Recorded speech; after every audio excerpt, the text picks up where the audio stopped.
For today's lesson, we'll be looking at plant responses to the environment. Our learning objectives for today are: describe the role of various growth regulators for plants, explain how changes in light availability affect flowering in plants, describe how plants use photoreceptors to detect light, describe how plants use photoreceptors to cause changes in growth, and suggest how photoreceptors can cause genes to be switched on or off. The first question we might want to ask is, why do plants have to respond to the environment? We usually think about animals when we talk about this topic, but plants, just like any other organism, need to avoid stress, avoid being eaten, enhance their chances of survival, and improve their chances of successful breeding. So they need to be able to respond to the environment to do all of those things.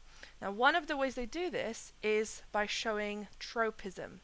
Tropism is a response of a plant to a stimulus in the environment. And there are four main types of tropism that you need to know about. The first one is phototropism, which is a response to light. So the shoots of the plant will go towards light. They will show positive phototropism. Then we have geotropism, which is a response to gravity as the stimulus. Plant roots grow deep down with gravity, whereas shoots and the stems grow against gravity and out of the soil. So different parts of the plant can respond differently. Then we've got hydrotropism, and that's a response to water. Plant roots grow down towards water to try to have higher chances of actually finding water and so surviving. And then the final one is thigmotropism, which is a response to touch or physical contact. For example, when you see vines growing, they do wrap around trees, whereas something like a Venus flytrap closes when the leaves of it are touched, so when a fly lands, for example. Now, as I mentioned earlier, tropism can be positive, so towards the stimulus, or it can be negative, away from the stimulus. On the next page, I'm going to show you a few different scenarios, a few photos, and I would like you to have a go at determining the type of tropism that you see and whether it's positive or negative. So if you stop the video here. Okay, and so we see here seeds placed in different directions, and all of them are growing down. That's geotropism. The roots are showing positive geotropism. They're responding to the gravity as a stimulus. Here we've got seedlings bending towards light, so that's phototropism, positive phototropism. Here again is a similar example. A plant is growing towards light, so it's phototropism again. Here we've got a Venus flytrap. If you touch that, the leaves would shut. That's thigmotropism. Here we've got a tree growing on the side of the mountain, which is geotropism. The shoots or the stem of the plant is growing away from gravity. That's negative geotropism. And finally here we've got vines wrapping around, and that's thigmotropism again. Now, plants do not have a nervous system, but they do have chemical messengers they rely on to help them achieve certain things. In books, those chemical messengers can be described as plant hormones, plant growth regulators, or plant growth substances. Different writers will write a different phrase. The main group of chemical messengers in plants, and the ones that were found first, are auxins. And there's one particular type of auxin that you need to focus on called IAA, or indoacetic acid. It's okay if you just remember as IAA. You can get marked for just mentioning that. Okay, so IAA is a type of auxin. Now, that works very similar to how hormones work in an animal. You've got some hormone producing cells, but then that hormone has to move down a plant through the phloem usually until it can reach the target cells. Those target cells will have specific receptors for this hormone. Okay, so that's chemical messengers throughout the plant. Now, in plants, those hormones can control plant growth and development, and also how the plant responds to the environment. Some of the examples that we will see is the hormones are sent when trees need to drop their leaves, when there needs to be new growth, like budding. This is what tells them when fruits should ripen. Hormones tell the plant when flowers should bloom and when seeds should be sprouting. So everything in a plant is controlled by these chemical messengers. Now, I've mentioned that the main type is IAA, or the main group is auxins. IAA is an example of an auxin. And IAA acts on genes that control growth. Okay, it's a gene regulator. It switches genes on. If genes are switched on, that means that they are transcribed and they are translated to form a protein. Now, IAA comes from the very tip of plants, and where it works, where it regulates the genes, it stimulates cell division, which is what we see here. These cells are undergoing mitosis, but it also stimulates cell elongation. So not only do we get more cells, we also get cells growing in size. They're elongating here. And an interesting thing about IAA is when you shine a light on one side of a plant, all the IAA migrates to the shaded side, and that's where it will cause elongation. That's why the plant ends up bending towards the light. Now, IAA does this by changing the elasticity of the cells. If the cells are elastic, they can absorb more water, so they can grow longer, and that's what causes bending. It's thought that the elasticity is changed because IAA causes a gene to be expressed which produces a protein or an enzyme that weakens the cell wall of plant cells. Now, how do they do this? Well, the hormone will be transported in the phloem. There will be specific receptor proteins in the cell membrane of target cells, and there that hormone will bind to the cell to the protein in the cell surface membrane, activating a second messenger model. So it will be a cascade of events which eventually leads to the transcription factors becoming activated and leads to the transcription of genes, the genes that are regulated by auxin. So, knowing all that, I would like you to stop the video here and attempt this 3-mark question. What causes shoots to bend towards the light? Okay, so we can get a mark for saying that light causing, or the plant responding to light as a stimulus, is known as phototropism. Light shining on one side causes IAA to be transported to the shaded side.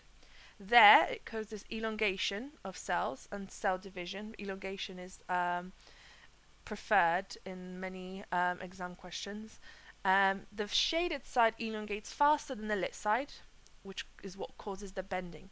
However, interestingly, how light causes this redistribution is actually uncertain. It's not entirely clear yet why it is or how it actually happens that IAA gets to that shaded side. Okay, any 3 of these will give you your 3 marks. Now, the reason this was all found out is actually Darwin and his son Francis started the experiments to do with auxin, and what they did is they set up an experiment similar to this. So in the first one, they cut the tips off of a plant, and they found that when the tips are removed, there is no auxin made, and so stems do not grow. And that made it clear that auxin, or IAA, must be produced in the tips of the plant. In B, they covered the tips, so they did not cut them, but they put little hats on the tips so that they couldn't sense the light. And so when the tips are covered, they found that auxin was just moving equally throughout the plant, so the cells were elongating on both sides, and that caused them to grow straight. In C, they didn't do anything, they just let it grow as normal. And that's where they saw that auxin is accumulating on one side, causing that side to elongate and so grow towards the light. There were other experimenters that then took this a little bit further.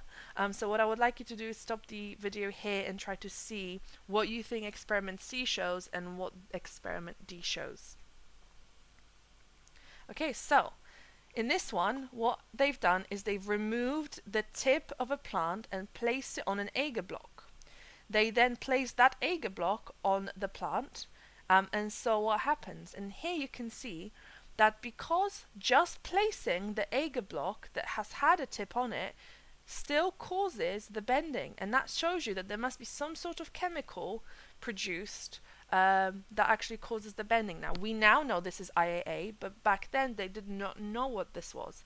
They just were able to find out that there must be some kind of chemical that's accumulating in the agar block, and it can still cause the bending. In experiment D, what they did is put the tip on an agar block and put a mica plate in the middle, which is basically a separation tool to make sure that the IAA, or the chemical, because they didn't know what it was then, cannot travel this way. And so what this experiment shows is that in unidirectional light, so light coming in from just one direction, more IAA diffuses down to the shaded side rather than the lit side. So we can try an exam question now. I haven't got the paper copy of this, so you just have to write down the questions yourselves and answer them and mark them along with me. So, the effects of two mineral deficiencies on two different species of plant were investigated. Test tubes were half filled with an aqueous gel containing a mineral solution without calcium ions. Seeds were placed separately in these test tubes. These test tubes were placed by a window for 2 weeks to allow seeds to germinate and the seedlings to grow. This was repeated using test tubes containing mineral solution without magnesium ions. The only source of light provided for the plants was from the outside of the window. All of the seedlings grew towards the window. This is the bit you would need to write down. Explain the reason for this response of these seedlings to light. If you stop the video here and have a go. And this is what we can talk about. Positive phototropism. They're showing a positive response to the stimulus of light. They are bending towards light. IAA is diffusing away from the light source, or that it's moving towards the cells the furthest away from light. Anything in these squiggly brackets has to be included. So you have to say it accumulates in the cells or tissues on the shaded side or furthest from the light. IAA stimulates cell elongation, causing growth towards light. Any three of these will get you a mark. And we've got a second part.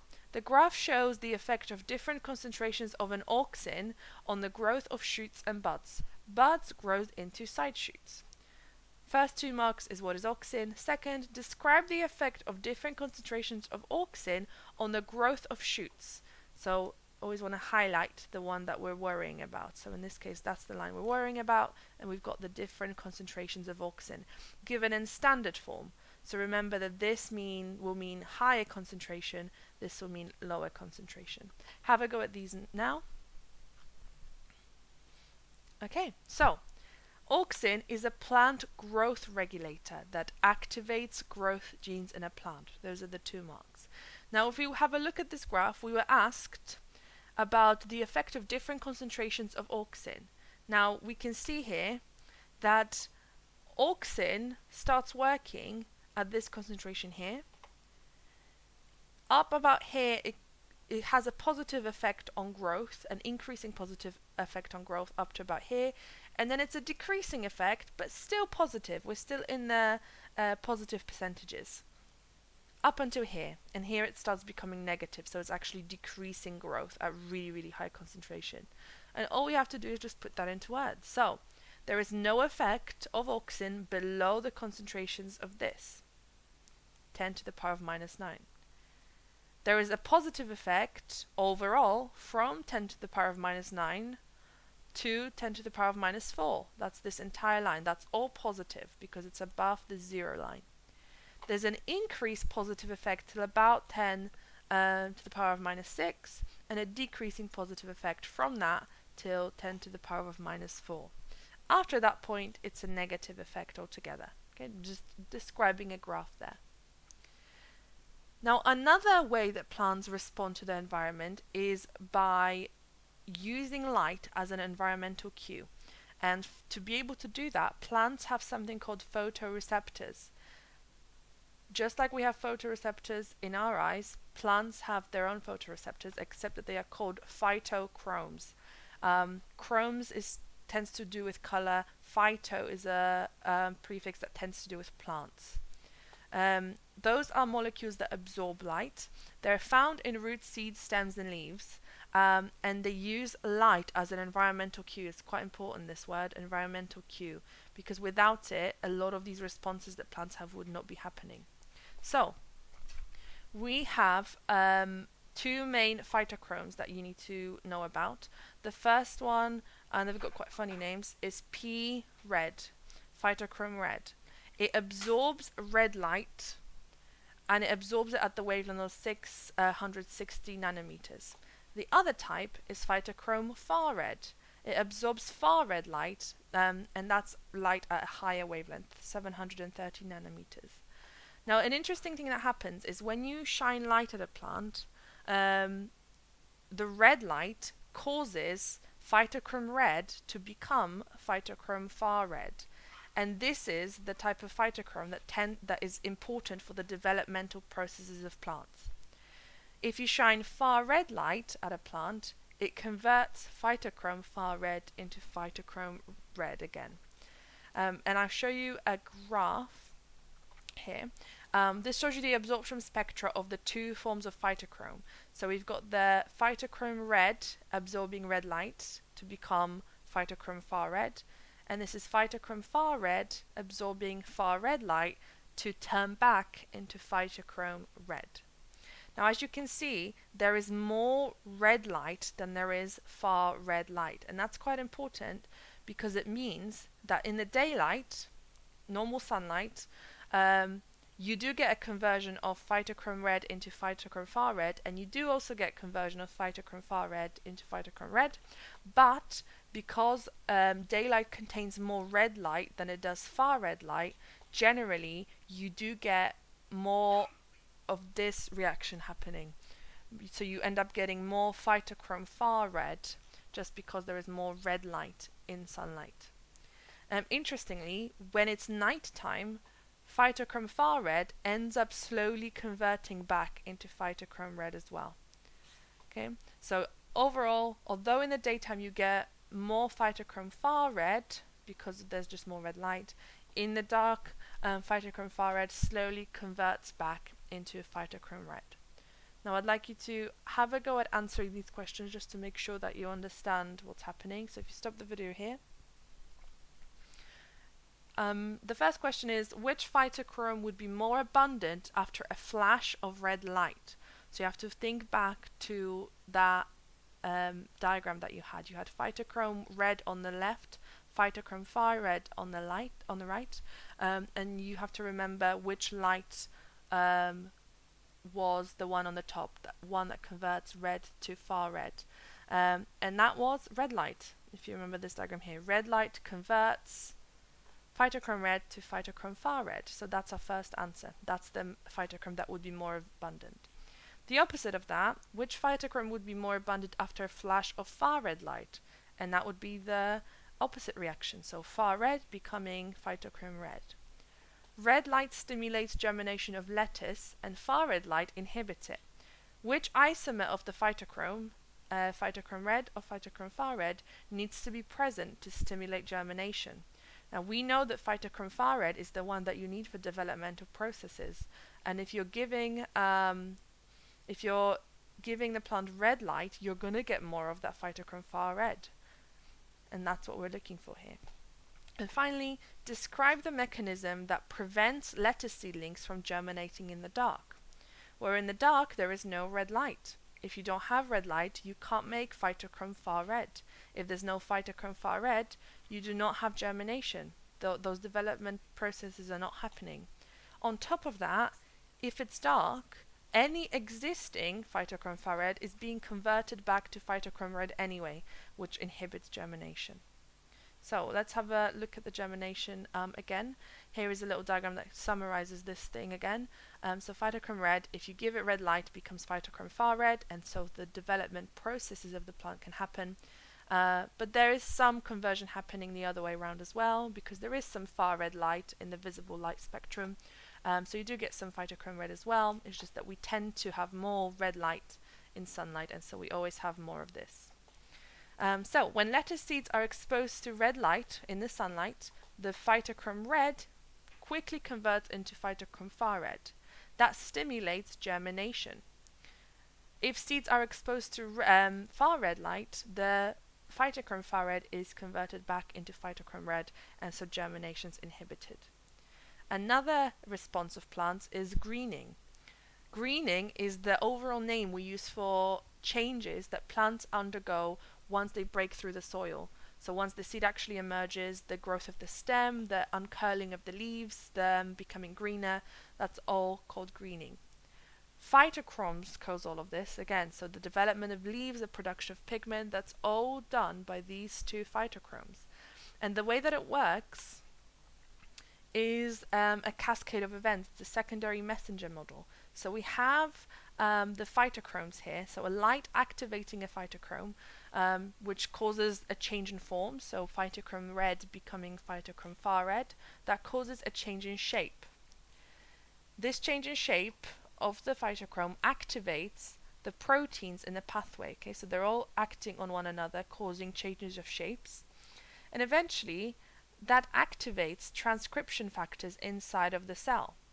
We get this transcription initiation complex, and that means that a specific gene does get transcribed and then translated, and that results in the greening proteins, which may result in the pigments you need. Okay, so these changes in phytochromes activate light-regulated genes.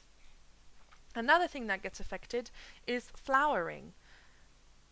A key word here is the word photoperiod, and that's the relative length of day to night in a 24-hour period. And it's the environmental cue that determines the time of flowering. Depending on the ratio of phytochrome red to phytochrome far red, it helps the plant to know when it needs to flower. In the winter time, when we have really long nights, we get a lot of the conversion of phytochrome far red into phytochrome red. In the summer, where we have shorter nights, not all of the phytochrome far red is converted into phytochrome red, so we still have some phytochrome far red left. And this is important depending on what type of plant we have. Now, there are some plants that are short day plants, and we have plants that are long day plants. An example of a short day plant is chrysanthemum or the Christmas poinsettias that you see. Long day plants are things like strawberries, lettuce. Short day plants tend to flower in spring and autumn. They need darkness of more than 12 hours, uninterrupted more than 12 hours of darkness. And that means that all of the phytochrome far red can be converted into phytochrome red in that time. In those plants, phytochrome far red inhibits flowering, okay, which is the opposite of what we've seen so far. We've seen that phytochrome far red is good for flowering, is good for germination, but not in short day plants. They like lots of darkness, so they can get rid of all this phytochrome far red. So what would happen if these plants were given a flash of red light in the middle of their long dark period? We know they need more than 12 hours of darkness. Well, if you give them a flash of red light, you're changing phytochrome red to phytochrome far red, so they will not flower. Phytochrome far red inhibits flowering in those plants. In long day plants, they tend to flower in the summer. They need darkness of less than 12 hours, so they like the long days of summer. They will only flower when the day length exceeds a critical value. So there's a specific length of time of daylight they need. The nights have to be quite short. What does this suggest about the form of phytochrome needed to stimulate flowering, where they need a lot of sunlight? Well, we know that sunlight brings in more red light. Red light results in phytochrome far red. And that's the phytochrome that we would need to be present. Now, to check you understand all that, I'm going to leave you with a 9-marker exam question. You need to pause the video in a minute to answer the questions. Once you have finished, you need to play the video again and mark your work, and you will need to submit evidence of you marking the work to Moodle. So here are the exam questions. Pause the video here and start it back up again when you are ready for answers. Okay, so both plants and animals are able to respond to stimuli using photosensitive pigments. The photosensitive pigment in plants can be involved in a range of responses to environmental cues. This includes flower production in response to day length. The diagram below shows the results of a study on the effect of day length on flowering in one species of plant. And you can see here that we had a 18-hour period of light and the flowers were produced. Here we had a 15-hour period of light and flowers were produced. Here we had 12 hours, no flowers, and 9 hours, no flowers again. Place a cross in the box to complete the conclusion made using these results.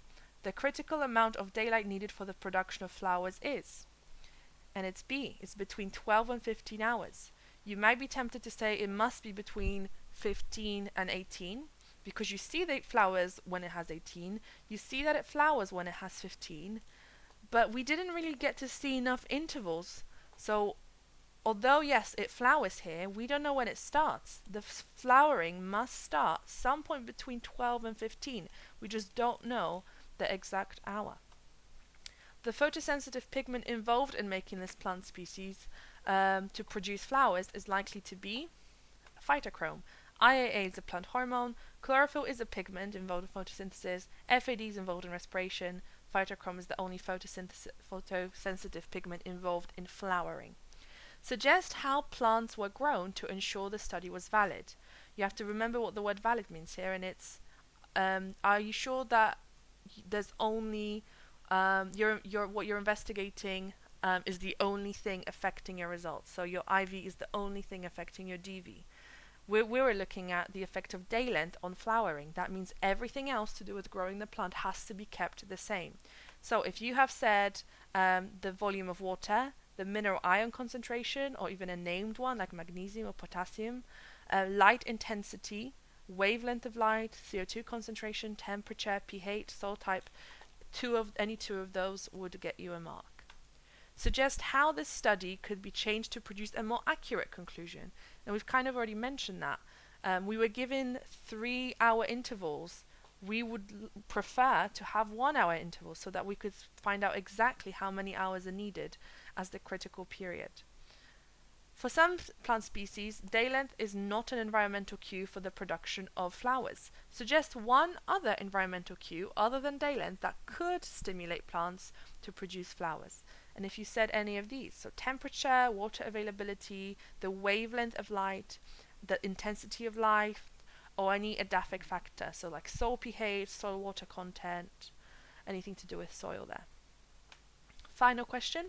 Plants can respond to the environmental cues using IAA, which is an auxin, and photoreceptors. A plant was kept in a cycle of 12 hours in the light and then 12 hours in the dark. This plant did not flower. It was then placed in an environment of 15 hours of light and 9 hours in the dark. The plant then flowered.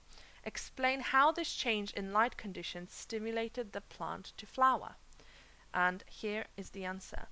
So, any reference to a phytochrome, the pigment that responds to light that stimulates flowering. The idea that day length is the environmental cue. Any reference to critical period, so the length of light needed to flower is the critical period. In this case, the plant clearly needs at least more than 12 hours of light. In 12 hours of light was not enough, but 15 hours of light was enough. So it must be at some point between there, that's the critical period. And then the last mark, you can say two different things. So either that the different wavelengths of light are involved here, or the reference to the interconversion of phytochromes. For example, knowing that sunlight provides red light, which converts phytochrome red to phytochrome far red. I'd like you to give yourself a mark 9 out of 9. And then send me either the Word document or if you've printed it, photos submitted into Moodle by the end of today. But if you want to try other exam questions, I have made an exam question pack available on Moodle as well with the mark scheme. You don't need to send these in, these are just for you to try in your own time. Thank you.